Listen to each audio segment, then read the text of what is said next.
Here's a flood update for southwest Montana as we look into the next couple of months. I'm Chief Meteorologist Mike Heard. Two main times for flooding for southwest Montana come in March and April when we start to warm up, melt off that valley snowpack, overland flooding. Saw a little bit of that over the last 30 to 60 days, but it was not a major issue. But we're beyond this point now. Most of the valley snowpack is melted off. May into June, that's when the higher mountains begin to melt out, and this could be a bigger issue, not for the entire area, but I do expect to see some flooding issues. And let's dive into the snotel data.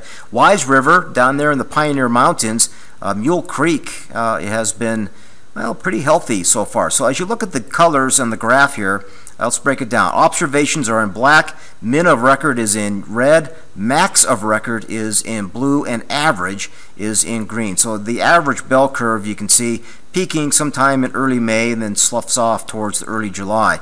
But we've been skirting the max of record slightly above, but most of the winter been slightly below. But we've caught up to the max of record, and it's holding, you know, what about 24, 25 inches of water so far. I certainly don't think it's going to exceed this big peak here, but very healthy there in the Wise River area. Another area of concern, and wow, look how much above the max of record. This is an all-time record, just under 40 inches of water content in that Warm Spring Snotel site between Anaconda and Deer Lodge. Rocker Peaks, as we move between Deer Lodge and Basin, this is another one that has exceeded max of record, but I seriously don't think is going to roll above the extreme max of record, which occurred back in 96-97. Other areas that you can see some healthy snowpack data. Max of record has been exceeded in the Lone Mountain area, just under 30 inches near Big Sky. And again, there's a big peak to try and overcome. I don't think we'll quite exceed that, but we'll keep an eye on it. And as you move to the Bridger Range near Belgrade, here we go again. Max of record has been reached and barely exceeded here for the middle part of April. There are some exceptions as you move southward towards the Centennial Range.